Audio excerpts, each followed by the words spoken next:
sa usapin ng pampo ng medayaan. Ako po, naniniwala po ako, no, sa ebidensya. May mga senador po, may nag-press con yata na alam nga naman hindi ko suportahan yan kung kitang-kita ko na meron talagang ebidensya. Kaya lang, hindi po dapat, no, hindi po dapat na may nagsabi po ng mga senador na may dayaan, wag na tayong magdiwang kasi may nanalo din sa atin. Obvious naman po eh. Nanalo naman tayo sa Mindanao. Di po ba? Obvious po na yung mga kandidato natin ay wala pa pong senador dyan. Obvious din na napakalakas ng kalaban natin. Very obvious po yun eh. Ngayon, kung naniniwala pa rin kayo na dinaya talaga tayo, hindi ko naman pinipigilan eh. Wala naman ako sinabing hindi yan totoo eh. O, di ba? Susuporta din ako diyan pag nakita ko 'yung ebidensya na oo nga no. Oh, pero wag niyo naman kami pigilang magdiwang. Kung kayo po ayaw niyo magdiwang dahil nanalo tayo, no? Ayaw niyo magdiwang kahit nanalo tayo, wag niyo po kami idamay. Kami po Duterte kami. Ang purpose po namin dito sa eleksyon na to, manalo mas maraming Duterte kaalyado para si VP Sara. Yung mga natitirang hindi kaalya. Ngayon, ano po ang nakita ngayon? Nakita po natin ngayon, kaya nga po, hindi ko naman sinasabing posibleng walang dayaan eh. Pag napakita po nila na may dayaan, bakit hindi ko susuportahan yan?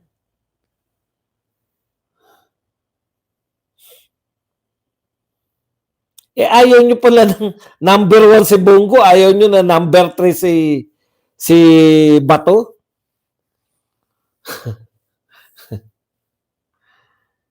Kasi po, ako ganito eh, ano akong tao, napaka-practical ko eh.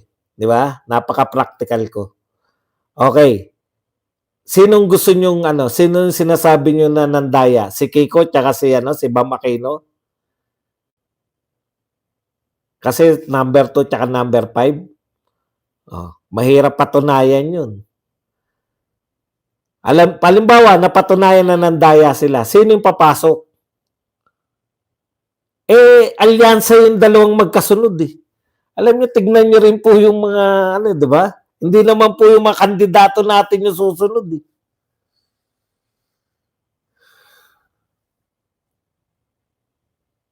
Sino ba yung kasunod? Si Bong Revilla? Sino pa ba kasunod? Si Abby Binay?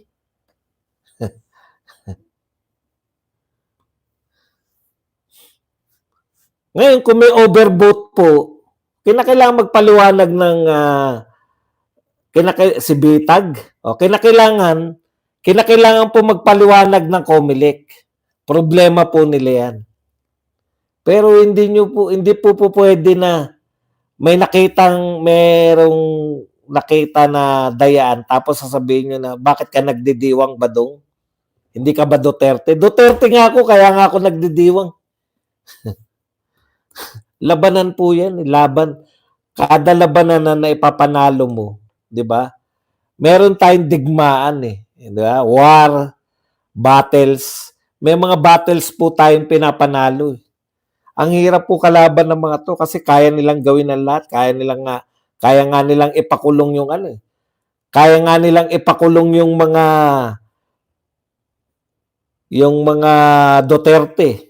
Kaya nga nilang kasuhan si VP Sara. Kaya nga nilang kasuhan lahat ng mga vlogger na sikat. Mahirap po talaga kalaban to. Kaya po yung mga naipapanalo po natin, no? Yung mga konting panalo po natin, magdiwang naman tayo. O, fake news na naman ako. Lahat kayo, fake news ako. Hindi po ako nagbabalita. Wala akong panahon ngayon na makapagtalo sa inyo. Kung fake news, labas lang. Wala akong pakialam. Ayaw nyo sa akin, bakit kayo nagtsatsaga?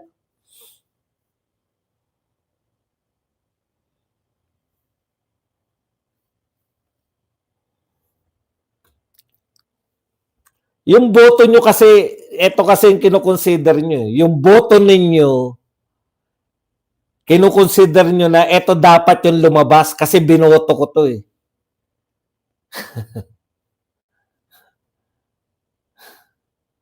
Di ba?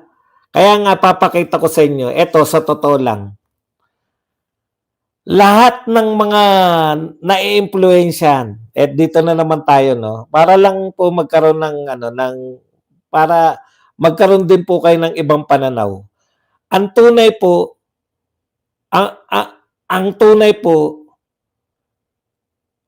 na boto ng mga Duterte, yung boto ni Bongo, tsaka ni Bato. Yan talaga ang tunay na Duterte votes.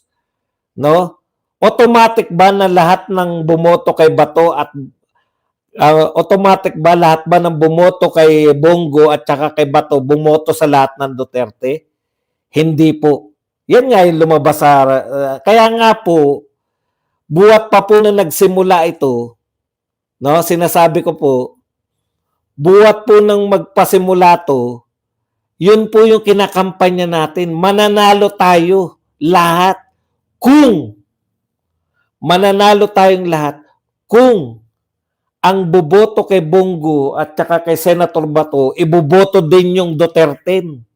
Panalo lahat yan. Hindi nga ganun na naganap eh. Bakit hindi ganun na naganap? Sino lang ba yung nagsasabi ng ganun ang gawin?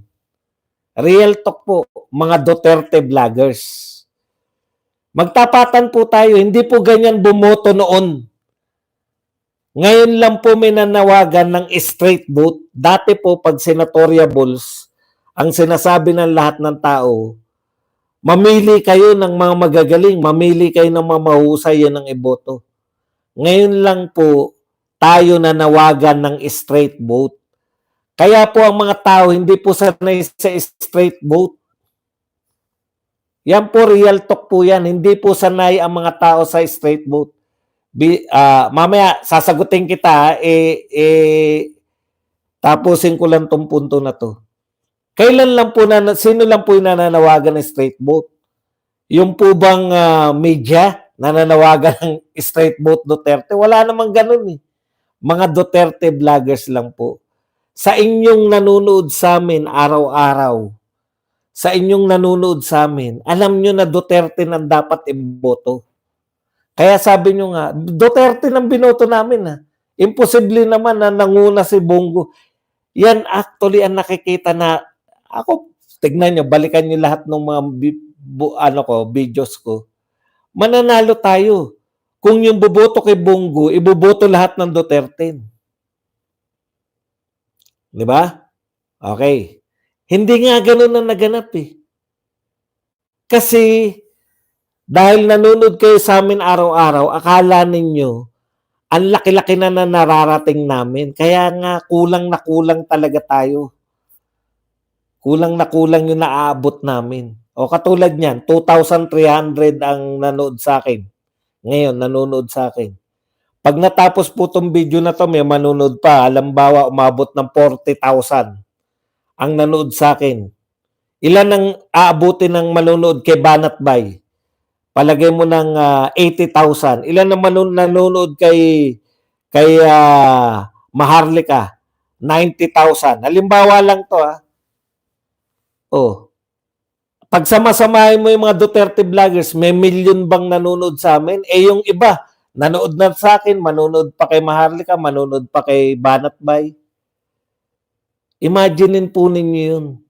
Ganun po yung kakulangan pa rin namin. Kahit malaki na yung naabot namin, marami po pa rin kaming mga Duterte supporters na hindi naabot. Kayo po, naniniwala ako kayo na nakikinig sa akin, nanood kayo ng Duterte, kayo po ay bumoto ng Duterte. Pero marami pong bumoto kay Bongo, hindi po nakapakinig sa amin. Hindi po nakapakinig kay Banat Bay, hindi po nakapakinig kang kanino. Sa dati pa rin po sila. Eto, boboto ko, Bongo, Bato, sino pa? Tito Soto na boto ko, Lacson, kasi yung mga kilala ko, ganun pa rin po. Kaya yung panawagan namin, straight natin yung boto. eh hindi po nakakarating yung panawagan natin eh. Sa mas marami pa. Okay? Yan lang po. Akala nyo yung mga tao, mga mukhang pera. Di ko alam kung saan nila nakuha yun. Mas wais pa mga tao sa inyo. Pati kami. Hindi naman namin sinasabi na maski si Tatay Digong. Nakinig nga yung tao kay Tatay Digong. May namimigay ba ng ng ayuda? Kunin nyo. Inyo yan. Kinuha po. Akala ninyo lahat ng kumuha ng ayuda nyo, iboboto na kayo. Doon kayo mali.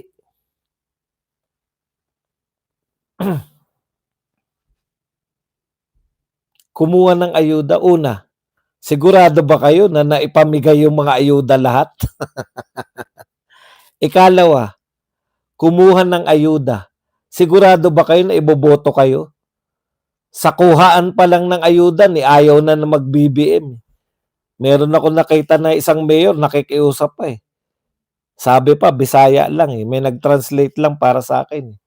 Ang titigas ng ulo nyo, sabi ng mayor eh. Kasi BBM ang sinabi niya, Duterte sinisigaw eh. Nag-give up na yung mayor eh.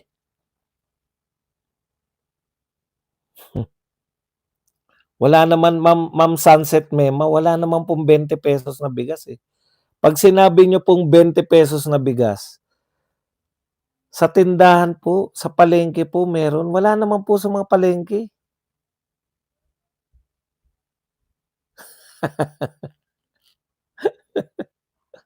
Yung leader daw nakabili ng 2 kalabaw. Very, yun di ba? Saan siya nakakuha ng pambili ng kalabaw?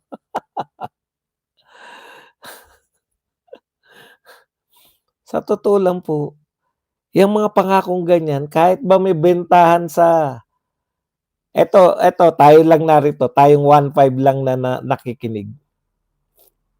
Sino po sa inyo nakabili na ng bigas na, sino po sa inyo na nakabili na ng bigas sa Kadiwa o kahit na anong produkto sa Kadiwa? Yung Kadiwa po, hindi naman po bawat palengke may Kadiwa Center eh. Swerte nyo kung malapit po kayo sa Kadiwa Center.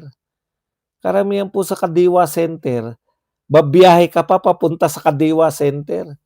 Wala nang ang pera mga tao eh. Mamamasahe pa siya. Kung 2 kilo lang ang bibilin mo, di ba? Imagine niyo po to. Taga-probinsya po kayo, 2 kilo lang ang bigas na kaya kong bilhin eh. Pupunta pa ako nilalakad ko lang hanggang palengke.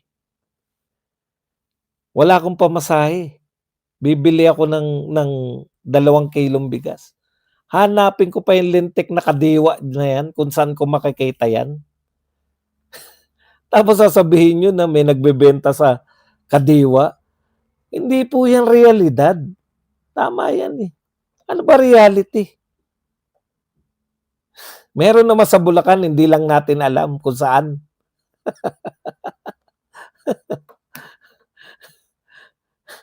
Halimbawa ako, nilalakad ko lang papunta ng palengke. Bibili ako 2 kilo, mag-isa lang ako eh.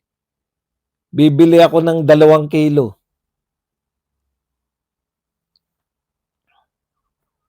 Nilalakad ko lang. Hanapin ko pa yung Kadiwa para bumili lang din ng 2 kilo.